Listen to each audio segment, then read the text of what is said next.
everyone, welcome back. So what have I been doing? Well, the first thing I've been doing is being way behind trying to catch up on everybody's videos. My apologies. I'm actually been spending a lot of time with my boys out in the woods trying to get that elusive buck.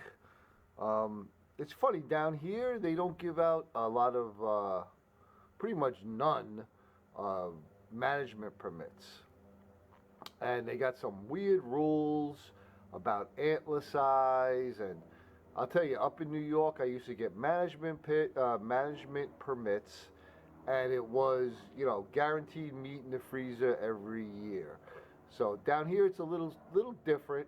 You gotta find that elusive buck, and he's gotta have enough of a rack on his head to take him. But it's been fun. I'm actually going to throw in some pictures right now. All right, so you got me in my hunting attire and some scenery from the area. And here's some grasshoppers doing the unmentionable. And here's my hog. There's a sow.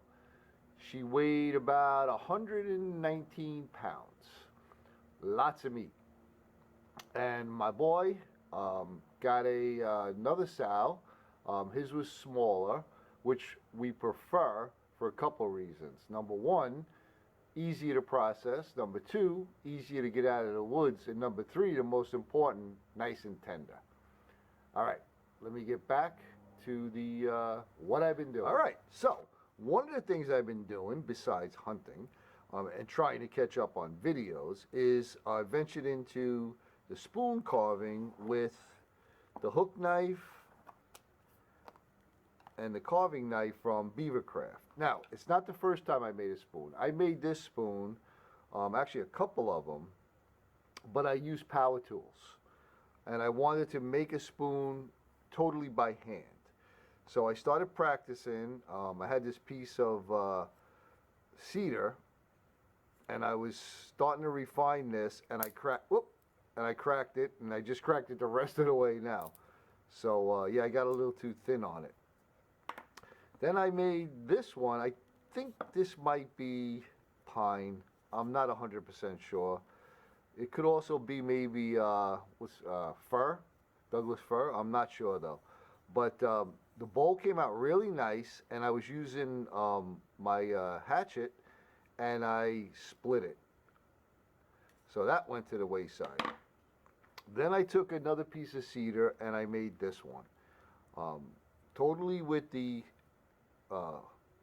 spoon knife, carving knife, the hook knife, and the carving knife. And I used this 4-in-1 rasp and a little bit of sandpaper. Not one power tool touched this. And I'm really, really happy with it. You can see some of the marks from the tools in it. But it came out really nice.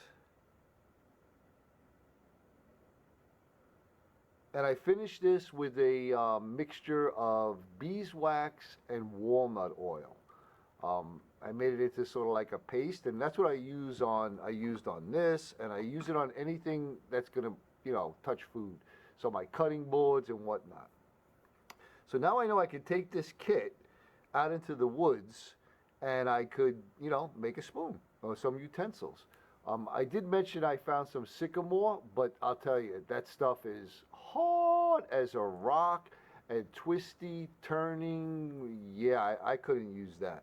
So I'm looking for some green wood. Obviously, this was not green wood, but cedar is so soft. It was so easy to carve.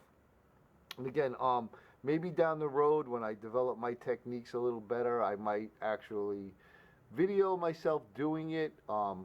But there's so many great folks out there like Quinn the Eskimo that, have the technique down. And, if I'm going to do something and show you something, I don't want to, show you something that's wrong, if that makes sense. So, again, really like the way it came out. Gonna try to get myself some birch. I hear birch is a very good green wood to carve. We don't have any birches here, so I got to figure out how to get a nice piece of birch. I was looking online, but everything's pretty much dried. So, but we'll see. So yeah, that's what I've been doing. I had some other things going on. I'll put out in another video. I got a mail call from my brother, Ron T. Sawyer. I'm gonna be putting out that video. So again, and try to catch up on everybody else's videos. So I appreciate you all. I appreciate all the comments and all the likes and everything that you all do for me. It just really warms my heart. And I want to thank you for watching, and we'll see you on the next one.